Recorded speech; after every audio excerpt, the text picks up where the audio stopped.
Yesterday, we saw again Russia's targeted attacks against civilian infrastructure. And this is marking a new chapter in an already very cruel war. The international order is very clear. These are war crimes. Targeted attacks on civilian infrastructure with a clear aim to cut off men, women, children of water, electricity and heating with the winter coming. These are acts of pure terror, and we have to call it as such. This is a moment to stay the course, and we will back Ukraine for as long as it takes.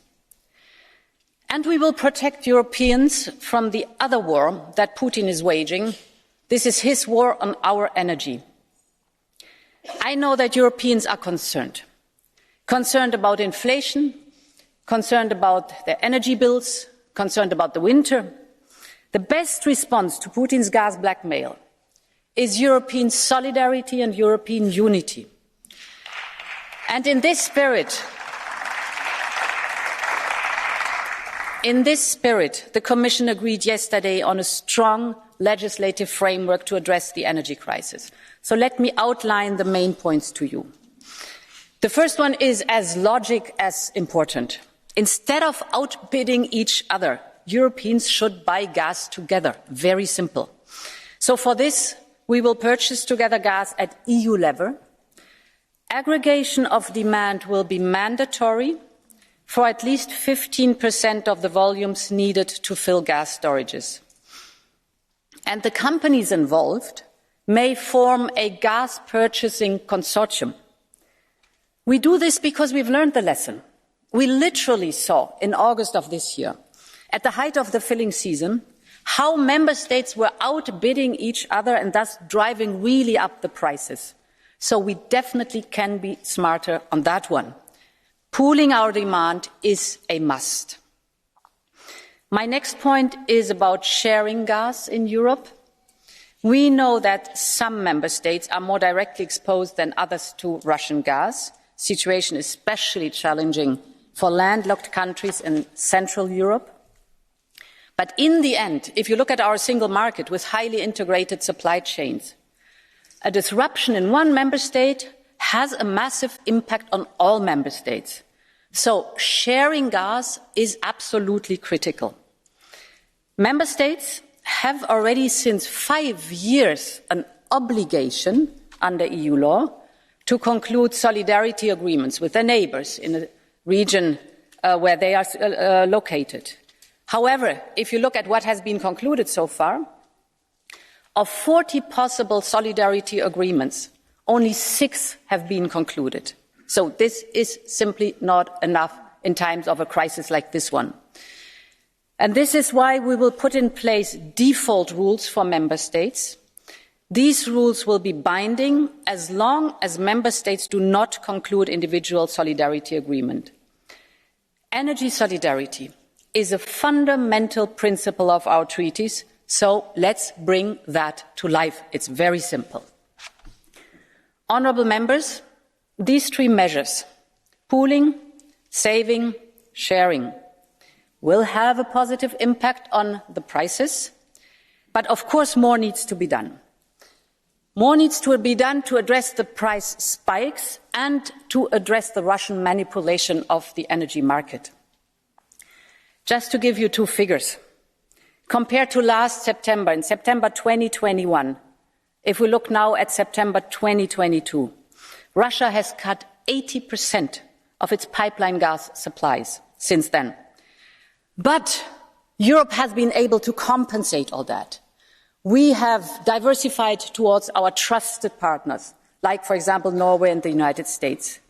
We have increased the savings, and it's good. We have in September a saving of minus 15%.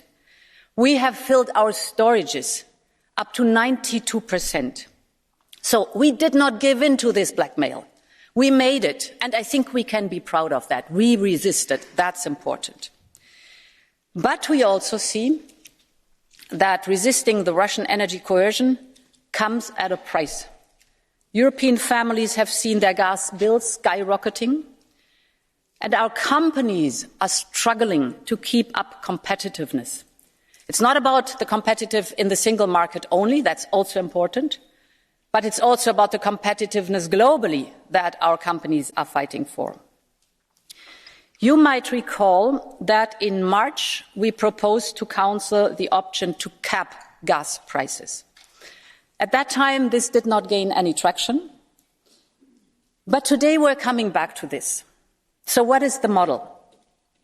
The current benchmark determining gas prices is TTF. TTF is only focused on pipeline gas.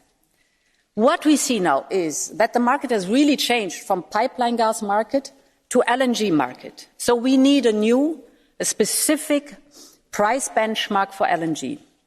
The Commission will now develop this complementary benchmark together with the European regulator, but this takes time. So in the meantime, as a stopgap measure, we will limit prices at TTF. We call this the market correction mechanism. Yesterday, we proposed guiding principles as a first step, and on this basis, we will prepare the operational mechanism in a second step. This is concerning the price cap at wholesale level. But gas also drives electricity prices up. And here the Iberian model comes into play. It really merits to be considered at EU level. There are still questions to be answered, but I want to leave no stone unturned. So let's face that, let's look at that, and let's work at that. Honourable members, we live in times of high economic uncertainty. And I am, as I said, concerned about the competitiveness of our economy, not only what the single market is concerned, but also what the global competitiveness of our economy is concerned. So, all our actions have to take this into account. All our actions have to take the competitiveness of our SMEs and our industry into account. And this includes that we will introduce a standard competitiveness check in our regulation. I think it is time to do that. In addition, we have to speed up investments all over Europe. And if I speak about investment, it's infrastructure, it is energy efficiency, and it is renewables. And this brings me to Repower EU. When we proposed Repower EU in March, keep in mind the situation was as such. There was a huge dependency of Russian gas. At that time, we anticipated that it would take several years to replace the Russian gas. Fact is, today, it took us 8 months only to replace 2/3. In other words, we have massively accelerated the diversification to other suppliers of gas from abroad. But this comes at a high price. So the actual solution to maintain our competitiveness is to invest into homegrown sources of energy, especially renewables, and that has to happen in all of Europe. However, only member states with sufficient fiscal space can undertake these critical investments. So this will inevitably unlevel the playing field of our single market. And therefore, we do not only need Repower EU now, so we have to accelerate it, but we have to boost it. We have to increase its firepower, and we will come with a proposal on that because it will give every member state the same opportunity to prepare for the future.